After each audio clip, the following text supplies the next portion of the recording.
Savez-vous que 85% des hommes ne reconnaissent pas lorsqu'ils sont trompés? C'est choquant, n'est-ce pas? Mais c'est vrai. Beaucoup d'hommes ne connaissent pas les signes subtils qui indiquent l'infidélité. Ne vous inquiétez pas, car aujourd'hui, je vais vous partager des informations précieuses qui peuvent complètement changer la façon dont vous voyez votre relation. Nous allons plonger dans la psychologie derrière ces actions et les phrases que les femmes utilisent quand elles sont infidèles. Et à la fin de cette vidéo, vous serez équipé de connaissances qui vous aideront à vous protéger, vous et votre relation. Mais avant de commencer, si vous souhaitez vraiment comprendre l'esprit féminin et transformer votre vie amoureuse, n'oubliez pas de cliquer sur le bouton de souscription et d'activer la cloche de notification. De cette façon, vous ne manquerez jamais les prochaines vidéos, toutes remplies de conseils qui pourraient sauver votre relation ou vous aider à en trouver une nouvelle. Maintenant, commençons. Mesdames et messieurs, écoutez attentivement, car ce que je vais révéler pourrait être la clé pour débloquer certains des mystères les plus profonds et les plus sombres du comportement féminin. La vérité est que les femmes peuvent être expertes à cacher leurs vraies intentions,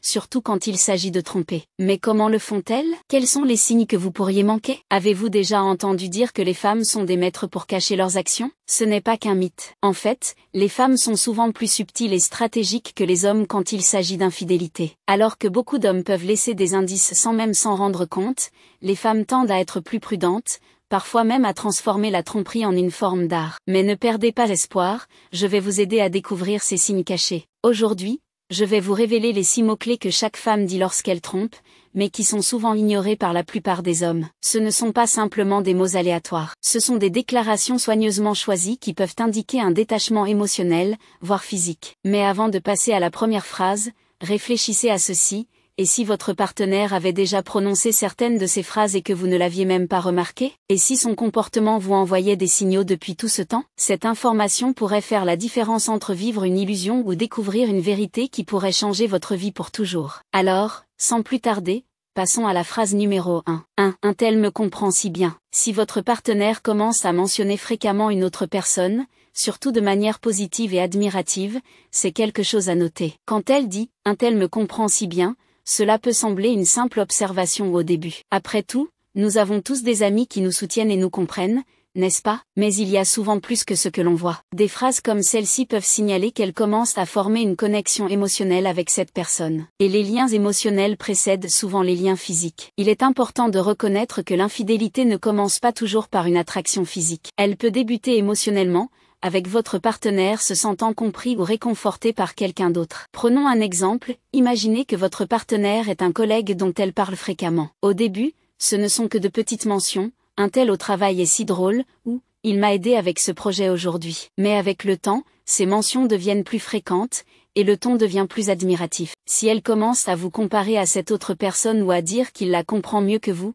cela pourrait être un drapeau rouge. Rappelez-vous que l'infidélité émotionnelle peut être aussi dangereuse que l'infidélité physique. Si elle développe un lien profond avec quelqu'un d'autre, il est essentiel d'examiner la situation. Ne prenez pas ce comportement à la légère, et ne l'ignorez pas comme s'il était inoffensif. Si elle construit une connexion émotionnelle avec quelqu'un en dehors de votre relation, cela pourrait être le premier pas vers quelque chose de plus sérieux. 2. Ne t'inquiète pas, je vais juste sortir avec des amis. Cela peut sembler innocent, non, nous avons tous besoin de passer du temps avec nos amis. Et une relation saine permet une vie sociale individuelle. Mais voici où cela devient délicat. Lorsqu'une personne est infidèle, elle s'appuie souvent sur des excuses de routine, des choses qui semblent totalement plausibles, pour masquer son comportement. Ne t'inquiète pas, je vais juste sortir avec des amis, est l'un de ces prétextes qui peuvent paraître parfaitement normaux, mais il peut y avoir quelque chose de plus profond en jeu. Un point important à surveiller est la fréquence de cette phrase et s'il y a des incohérences dans les récits que votre partenaire donne sur ses sorties. Par exemple, peut-être qu'elle dit qu'elle va sortir avec ses amis, mais quand vous demandez des détails, ces explications semblent vagues ou ne collent pas. Portez attention à la fréquence de cette excuse. Si soudainement elle sort beaucoup plus avec ses amis qu'auparavant, ou si elle reste vague sur l'endroit où elle va ou avec qui, c'est quelque chose à surveiller. Imaginez que votre partenaire vous dise qu'elle va dîner avec ses amis. Elle l'a fait plusieurs fois auparavant, donc cela ne semble pas inhabituel, mais récemment, elle le fait de plus en plus souvent. Vous lui demandez avec qui elle va, et elle vous donne une réponse générale, sans précision. Plus tard, vous remarquez qu'elle passe plus de temps sur son téléphone, envoyant des messages à quelqu'un sans vous dire à qui. Cela pourrait indiquer que ces sorties ne sont pas aussi innocentes qu'elles en ont l'air. Lorsqu'une personne cache une infidélité, elle s'appuie souvent sur ces petits mensonges de routine pour éviter les soupçons. Si vous sentez que quelque chose cloche, ne l'ignorez pas. Faites confiance à votre instinct et recherchez des schémas. 3. J'ai besoin de plus d'espace pour moi-même. À première vue, cette phrase peut sembler être une demande raisonnable. Avant d'approfondir,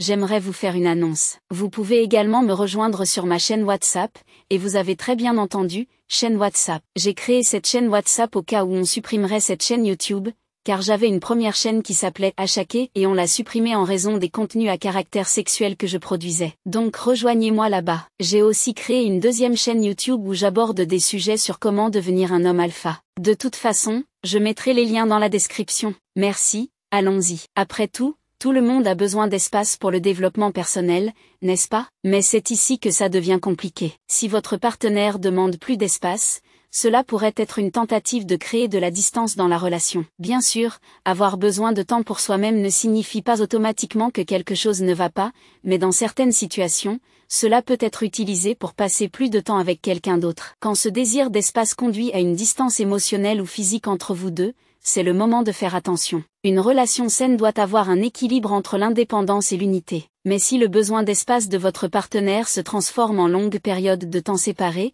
ou si elle se distance émotionnellement, cela pourrait être un signe de problème. Par exemple, si elle commence soudainement à rester tard plus souvent ou à passer des week-ends entiers loin sans raison claire, cela vaut la peine de se demander ce qui se passe réellement. Quand l'espace devient une excuse pour éviter de passer du temps avec vous ou quand elle commence à s'éloigner de la communication, il est temps de rester vigilant. Par exemple, je travaille tard ce soir, est une excuse classique, souvent utilisée pour justifier une absence prolongée. Le travail est une couverture pratique parce que tout le monde peut comprendre. On a des délais, des réunions et des heures supplémentaires. Mais si votre partenaire commence soudainement à travailler tard tout le temps ou à accepter des projets supplémentaires sans avertissement préalable, il vaut la peine de prêter attention. Vous devriez observer des schémas. Semble-t-elle sur la défensive quand vous lui demandez des nouvelles de son travail? Y a-t-il des incohérences dans les explications qu'elle donne sur les raisons de ses retards? Est-ce qu'elle communique moins lorsqu'elle est censée faire des heures supplémentaires? Quand le travail devient une excuse régulière pour des absences inexpliquées,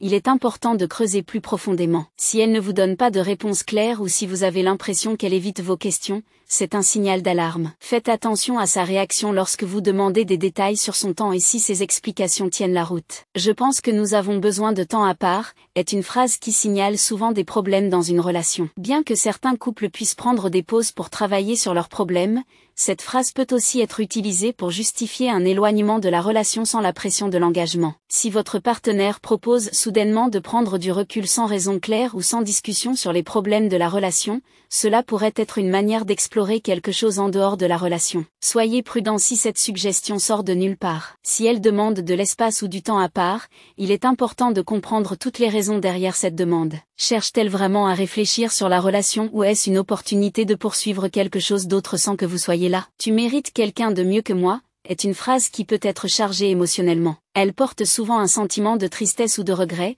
et elle peut essayer de vous préparer à la possibilité de la séparation. Cette phrase peut parfois être un moyen pour elle de se déculpabiliser en déplaçant l'accent de l'amitié sur ses propres actions perçues comme négatives. Dans certains cas, cela peut même être une confession subtile qu'elle a fait quelque chose de mal, comme une infidélité. Elle pourrait essayer de justifier ses actions en faisant croire qu'elle n'est pas à la hauteur pour vous, alors qu'en réalité, elle est consciente du tort que son comportement pourrait causer. En conclusion, reconnaître ces phrases et comprendre leur signification profonde peut vous aider à protéger votre relation ou à découvrir la vérité. Il est important de faire confiance à vos instincts et de ne pas ignorer les choses comme si elles étaient sans importance lorsque votre intuition vous dit que quelque chose ne va pas. En prêtant attention aux signes, vous pouvez obtenir une clarté sur ce qui se passe vraiment dans votre relation. Si vous avez trouvé cette information précieuse, n'oubliez pas de vous abonner à cette chaîne pour plus de contenu sur les relations, l'amour et la compréhension de l'esprit féminin. Et comme toujours, n'hésitez pas à laisser un commentaire ci-dessous avec vos pensées ou vos expériences.